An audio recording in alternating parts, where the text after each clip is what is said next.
Hello everyone and welcome to today's Dr. Ehrenstorfer webinar.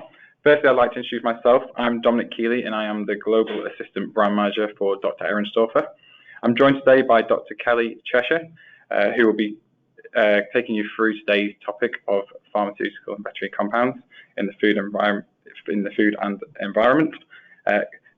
Kelly is our Global Product Manager at Dr. Ehrenstorfer, and I'll shortly hand it over to her. Firstly, I just want to say a few things about sort of some housekeeping today. If you do have any questions, please pop them in the box on the right-hand side of your panel, and we will come to those at the end at the Q&A session. So without further ado, I'll now hand you over to Kelly. Thank you, Dominic, and hello everyone. Thank you for joining us this morning. As he's already mentioned, my name is Kelly, and I am the Global Product Manager for Environment, Food and Forensic Reference Materials, and that includes our brilliant brand, Dr. Ehrenstorfer. I'm excited to be giving today's talk, which will be talking about pharmaceutical and veterinary residues in the context of food and environmental safety. And what I will do today is begin with talking about what these compounds actually are, how they get into our food and into the environment, and why this is something we should be concerned about. I'll be doing this with particular reference to antibiotic resistance. I will then move on to discuss regulations in this practice and what we can do as scientists to ensure the integrity and safety of food and the environment. And then on to what we can do at LGC to support you in this effort. And then, as Dominic mentioned, what we will do at the end of the talk is have a questions and answers section. Your questions can be submitted at any point during the talk in the chat box that Dominic alluded to. And if these questions aren't answered during the talk, what we'll do is come to these at the end and we'll endeavour to answer them as thoroughly as we can. And if not, we'll follow up with you after the call. Okay, so without further ado, what are they and how did they get there? So pharmaceutical and veterinary medicinal products are used to treat disease or prevent outbreaks of disease. They're used to alleviate stress or pain in humans and animals. And in some cases, they're used as growth promoters to improve yield. Treating or preventing outbreaks is particularly important for husbandry, so this is the care, cultivation and breeding of crops and animals. And the reason this is because animals are in close quarters in husbandry practice, which means that bacterial and parasitic infections can easily be spread. Now, while these compounds are essential for human and animal welfare, their use can leave residues in both the food chain and the environment. And these compounds and the associated metabolites can then impact food and environmental safety, which can then lead to negative implications for human, animal, and environmental health. Now, there are various ways in which veterinary medicinal products can enter the food. So there's obviously purposeful medication to treat an illness, and these can be administered to individuals via injection, topically, orally, through implant, and then the flocks or herds or fish in ponds, this will likely be added to the feed or as a water additive or as a pour-on stroke drench. It's also possible that a healthy animal could eat contaminated feed, particularly in where you're treating flocks or herds. Not every single one of them will be unhealthy, so it's possible they can eat this contaminated food. And then this can then impact withdrawal periods, and that could then mean that they end up in the following food products. So compounds, when they enter the body, they then break down, and this is a process known as metabolism. And if they're not fully broken down by the time they're turned into food products, so things like meat, dairy, eggs, and so on, they can leave residues behind which are then consumed by people, animals, and so on, and that can impact their health. Now, this may be the case if the incorrect dosage is used or the withdrawal period isn't followed correctly prior to collecting the food products. So the withdrawal period is basically the time where you stop the medication and then you have to wait a particular amount of time before you can then collect that food product. So for food producing animals, we need to consider the safety of not only the medication itself, but the metabolites that it breaks down to. So BMPs, they all have this marketing authorization. And what this does is denote the specific use of the compound in each country of sale. And all medicines, whether they're for human or veterinary use, can only be sold if they have a marketing authorization in the country of sale. Now, part of that assessment includes the manufacturer providing evidence from toxicological studies and conservative safety factors of the residue concentration that will have absolutely no impact on the consumers, and also takes into consideration the time interval, as I mentioned before, the withdrawal period, that must be left between treatment of an animal and the slaughter to allow residues to deplete to the safe level. The dosing level and withdrawal period are dictated for each species that the compounds may be subjected to. And the associated residue is then set out as a law as a maximum residue limit. And I'll discuss this more when we talk about regulations in a moment. The withdrawal period that's set in the marketing authorization includes the approved dosage, and any residues, as long as the approved dosage and withdrawal period are followed, will deplete to that maximum residue limit before slaughter or milking. And these MRLs are calculated by looking at the accepted daily intake, which is basically the safety limit, and that's a little bit different to pesticides. We then need to consider not only how they get into food, but into the environment. So we've got the manufacturing of these compounds themselves. Obviously, we have the industrial effluent and spills that come from that. We also have farming processes, so manure or slurry spread onto farmland. We've got the animal excrement itself. This again can go into the soil and be taken up by crops as well. So again, that's another route into the food as well, if the incorrect procedures are followed for testing the food. But also the consumption of humans as well. Again, we excrete these either in our bodily fluids, so things like sweat, also in our urine, in our feces, and again, this can enter the environment. And then we also have the incorrect disposal of medicinal compounds. So, for instance, say you've been given a course of treatment from the doctor, but you don't finish it, maybe because you feel better, and then this medication goes unused. Maybe you store it, or maybe you go, oh, this is out of date, I'm going to chuck it in a bin, and then it ends up in the landfill. Then we also have unconsumed medication from like fish feed, so that remains in the aquatic system, as I alluded to before, and then that again can spread into the wider environment and into the water. Any residues that are left behind in the ground, the surface, the sewage water, they can then enter water treatment facilities, which are designed to clean the water up, which it does a fantastic job of doing, but it doesn't always catch everything. So again, this can leave residues behind in our drinking water, which is then consumed by humans. Or we spread it further in the environment when we're using it for things like cleaning or gardening and so forth. And again, like with the safe use of food, an environmental risk assessment is part of that marketing authorization as well, to kind of guarantee that we're using it safely in the environment too. And the kind of common residues that are found in the environment include things like non-steroidal anti-inflammatory drugs or anticonvulsants, opioids, hormones, antibiotics, and so forth. And depending on what that compound that's left behind, depends on the impact it's then going to have on consumer health. So it might be that some compounds are carcinogenic. Some left in the environment can cause renal failure in birds. We have hormones left behind that could cause interferences in reproduction. And then, as I mentioned before, we have antibiotics. If they're left behind, it can give rise to a phenomenon known as antibiotic resistance, which is what I'm going to now discuss in a bit more detail. As I believe it's something that we can all relate to. It's been in the news. There are regulations around this. So it's been growing more and more awareness in the media. And basically what antibiotic resistance is the adaptive change of bacteria, which is known as a mutation, and it allows them to grow in the presence of a drug that would normally slow their growth. So if you take this antibiotic, it's given to the animals on a farm to keep the livestock healthy. These antibiotics protect the livestock against known forms of bacterial infection. Then while they're taking this medication, sometimes persistent or resistant bacteria form. And this mutated form of bacteria then resists the antibiotics and contaminates the meat and remains there. The humans then consume this infected meat, and what that does is pass on this resistant strain of bacteria to the humans. So then when a human gets sick and they're prescribed a course of antibiotics, it might mean that these antibiotics are either less or completely ineffective.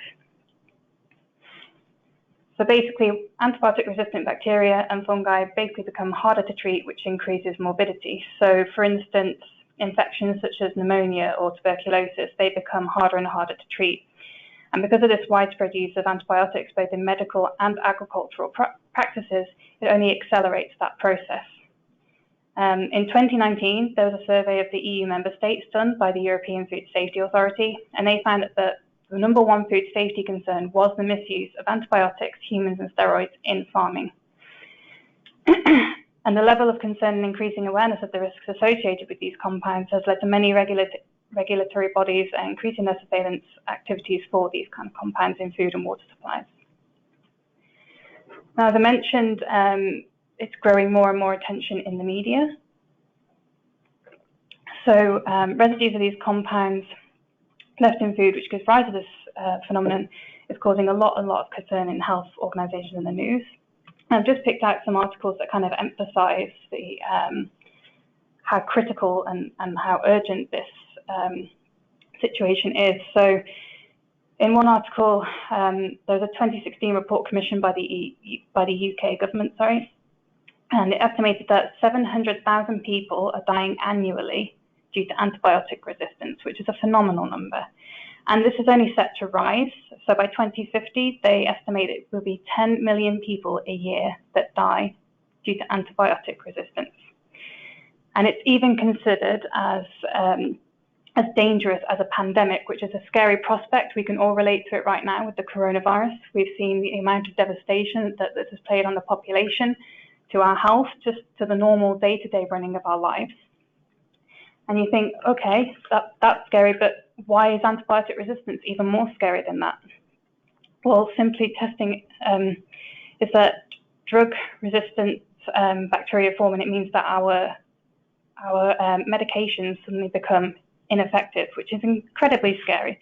This is just one disease we have right now that's not fully treatable, but imagine even simple infections, simple operations. So imagine you go for a hip replacement and you die because of antibiotic resistance. Imagine having a cesarean and potentially dying. Even things like treating UTIs or sexually transmitted diseases, they could become deadly, and right now they're treatable. And this is only exacerbated by the overuse of veterinary medicinal compounds in agriculture. And the UN is seeking an agreement globally, a global action plan,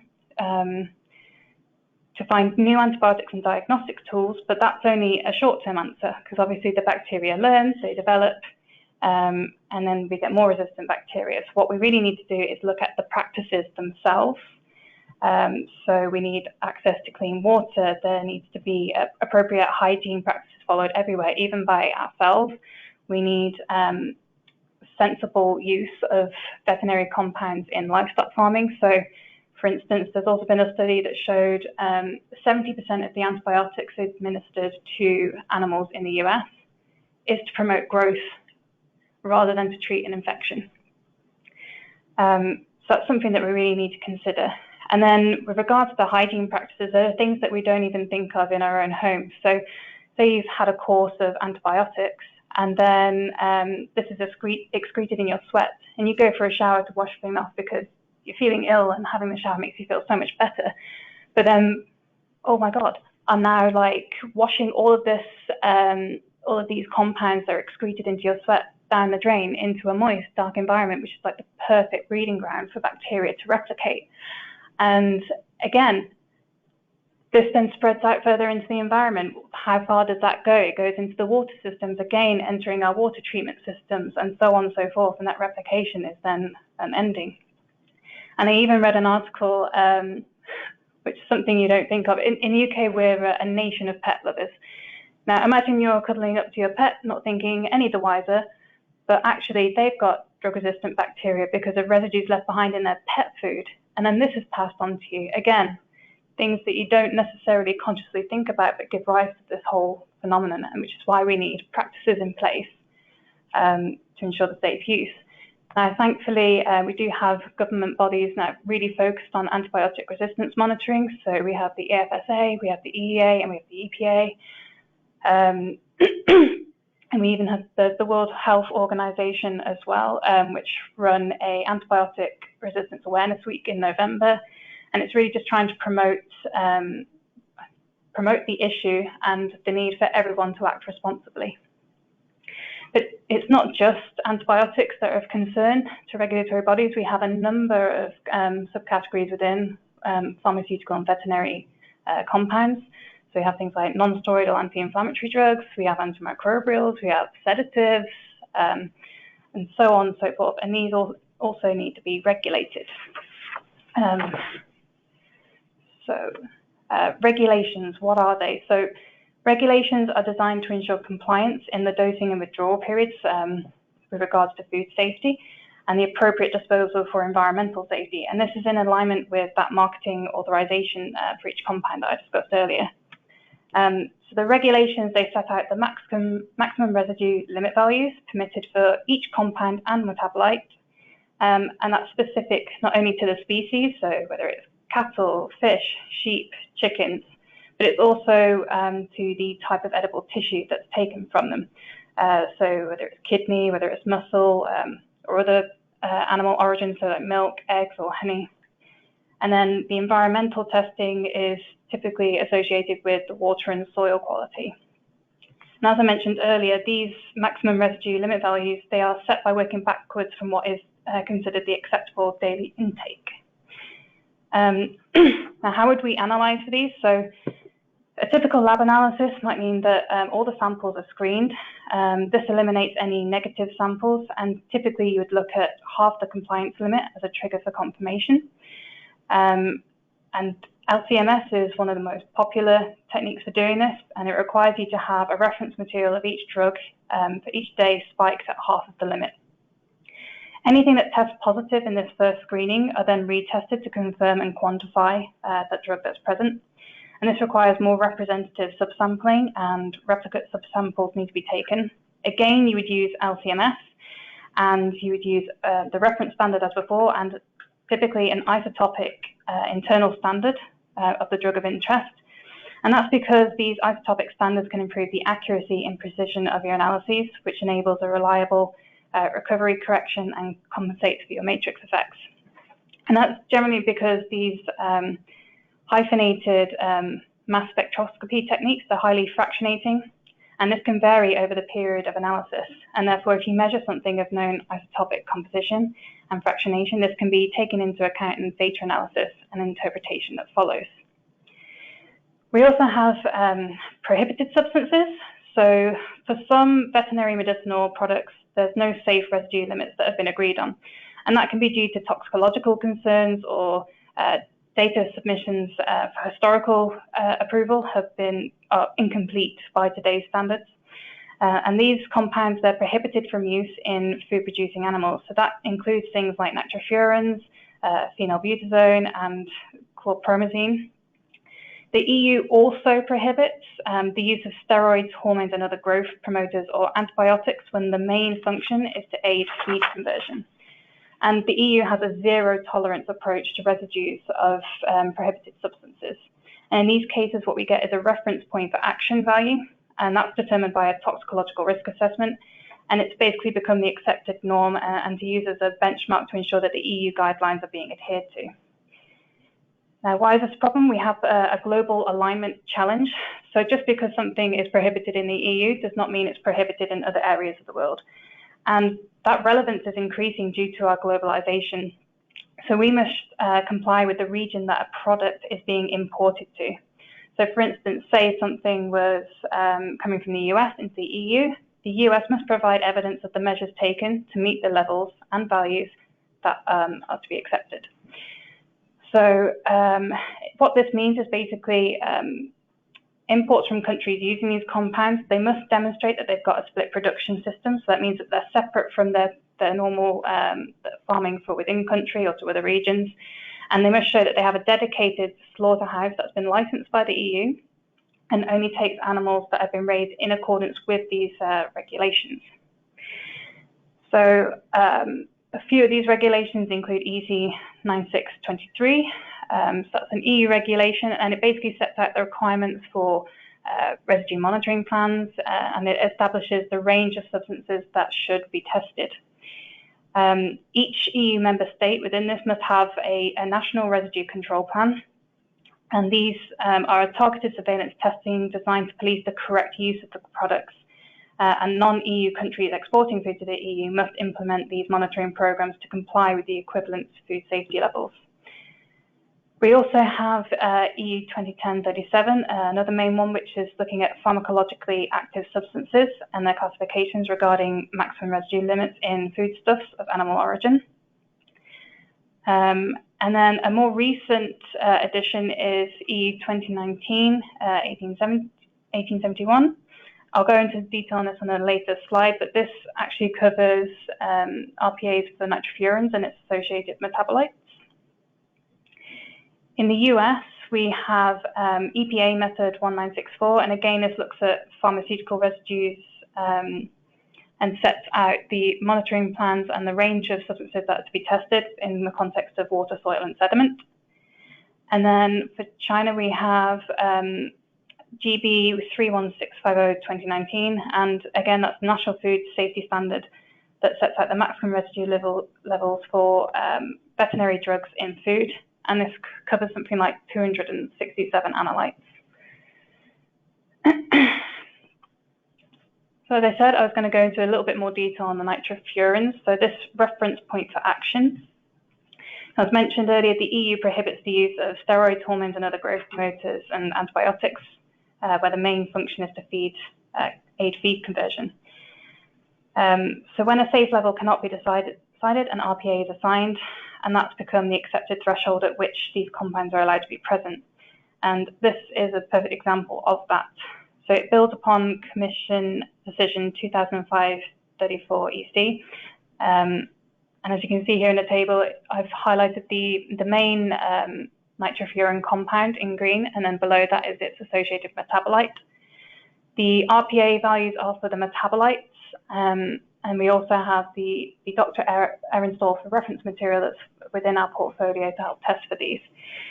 But I mean, what are nitrofurans? So basically, they're a class of drugs typically used as antibiotics or antimicrobials, but their use is strictly prohibited in the EU because we can't guarantee safe testing, safe consumption, and we need to test to ensure that there's compliance with that rule. So as I mentioned, metabolites, they're important to be tested because it guarantees the safe use of pharmaceutical and veterinary residues and ensures that regulatory compliance is met or it proves illegal use. So metabolites are formed by a natural biochemical process in humans, insects, animals, plants, and microorganisms to inactivate and excrete unwanted chemicals. Now, parent compounds are sometimes fully metabolized in just a few days or weeks, and therefore would not necessarily be detected if you were only looking for the parent compound itself. Now, the maximum residue levels that are derived from safety limits, their primary purpose is for regulatory bodies to monitor and enforce adherence to dosing authorizations and withdrawal periods. But metabolites are often a part of this residue definition. So if we check for the most persistent metabolites, we could reveal abuse. So on this slide, you can see an example of a nitrofuran compound broken down to its constituent metabolites. And this is one of the ones covered in the regulation that I just went through, the most recent update. And the importance here is that with nitrofurans, they break down very rapidly depending on which species it's within. So I know particularly in poultry and shellfish, they can metabolize in just a few hours. So it's crucial that we look at the metabolites themselves. Now, in the 1990s, when the use of these were first withdrawn, no issues were really detected when testing for the compounds. However, as testing protocols developed and new methods came out, we were able to test for tissue-bound metabolites. And what we were finding in here is that we were detecting nitrofuran metabolites within the meat products, within eggs and shellfish and so on. So it's crucial that we test for these small compounds as well to be able to prove illicit use. There's also been another case the use of carbadox. So carbadox is an antibiotic again used to promote weight gain in pigs. And although carbadox itself can have genotoxic and tetragenic effects, in pigs it's completely metabolized and considered really safe. And there's a metabolite called QCA, which is safe. And in 1990, the World Health Organization and the UN Joint Evaluation Committee for Food Additives concluded that there were no residues concerned with carbadox use on pigs. On this basis, it was used in the US, although it was banned in other areas. So Canada and I think the EU had a different rule on it. But again, as modern test methods evolved and became more sensitive, they actually found that there were trace levels of desoxycarbadox, which outlasted QCA in edible pig tissues. And desoxycarbadox was suspected to be even more of a potent mutagen than the carbadox parent compound itself, which again highlights the how essential it is to test for metabolites and not just the parent compounds. So as scientists, what can we do? We need to be able to enforce these regulations, and here at LGC we are here to help you in this mission. So in the last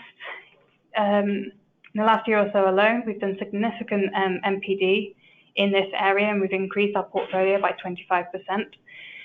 We have over 1,000 reference materials in the portfolio, and this includes both the metabolites and the stable isotope label compounds to ensure reliable testing. We have multiple formats available for you, both neat, single solution, and we even have regulatory mixtures. A number of these are also accredited to ISO 17034, all of which are now covered in our pharmaceutical and veterinary compounds and metabolites brochure. This is new and been released this month. And we've also made some changes to the website to ensure that you can find the products more easily. So we have categorizations on the food and beverage page, on the environment page. We have regulatory method filters. We have accreditation filters and analyte filters, so you can really find what you're looking for. We've also added a concept called related products. So if you go onto a product page and scroll down to the bottom, you will see all the listed relevant stable isotope label compounds and metabolites to ensure the completeness of your analysis and make it more easy to find exactly what you are after. So to conclude, it's necessary to test for pharmaceutical and veterinary medicinal residues in both the food and environment to ensure safe use. The criteria for which are set out in regulations worldwide, and as a food producer, proof of adherence to local regulations must be proven, and obviously as a manufacturer you must also prove safe practices for the environment as well. And it is also important to test not only for the parent compounds that are being administered, but you must test for the metabolites as well to ensure safe use. And thank you for listening. At this point, I believe we'll take questions and answers. Yes, thank you very much for that, Kelly. As Kelly just mentioned, we're now at the questions and answer session. So if you do have any questions that have come to you during that webinar, please pop them in the box on the right-hand side of the control panel. So just whilst you're typing those in, just a little bit of further reading for you. We do have a number of white papers on this topic. So the first one that we have is a residues of veterinary medicine in food, and that's looking at regulation and testing within the EU. Again, that goes into greater depths around testing methods and more regulation. So please check that out if you haven't already done so. We also have another white paper on a similar topic, but that looks at regulation and testing outside of the EU. And then the third white paper is residues of pharmaceuticals in the environment. Again, all of these can be accessed via our website at lgcstandards.com. And just a reminder as well, if you're not already doing so, to stay up to date with the latest news and information with LGC and Dr. Ehrenstorfer, follow us on our social media platforms. On LinkedIn, that's LGC Standards or Dr. Ehrenstorfer. And on Twitter, it's at LGC Standards and at Dr. Ehrenstorfer. As well, Kelly's email is there if you do have any questions that come to you after the session.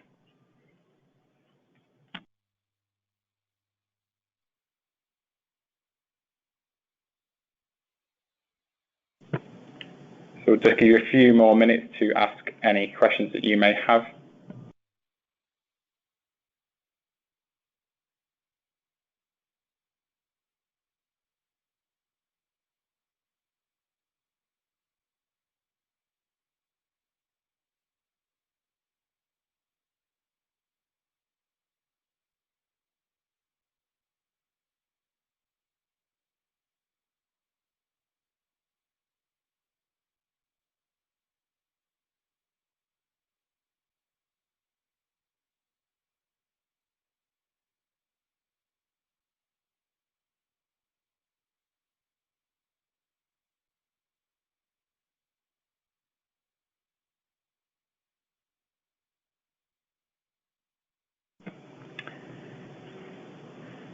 So just one question coming at the moment. So the presentation file will be sent in a PDF format in an email tomorrow morning in 24 hours time. You will receive this from the same email address that you receive your invitation and registration from.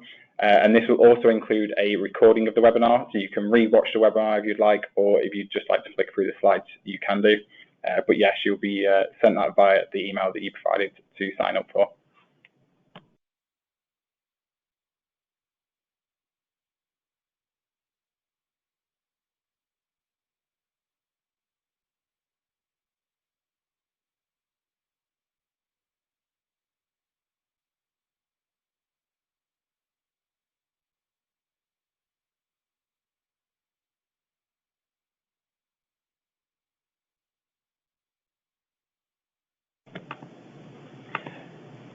Okay, there don't seem to be any other questions. So as I said, if you do have any questions after this session, please feel free to email Kelly directly or come to one of our local offices, which you can find information on the lgcstandards.com website. Thank you very much for joining us today. Yes, we'll see you again everyone. later. Bye.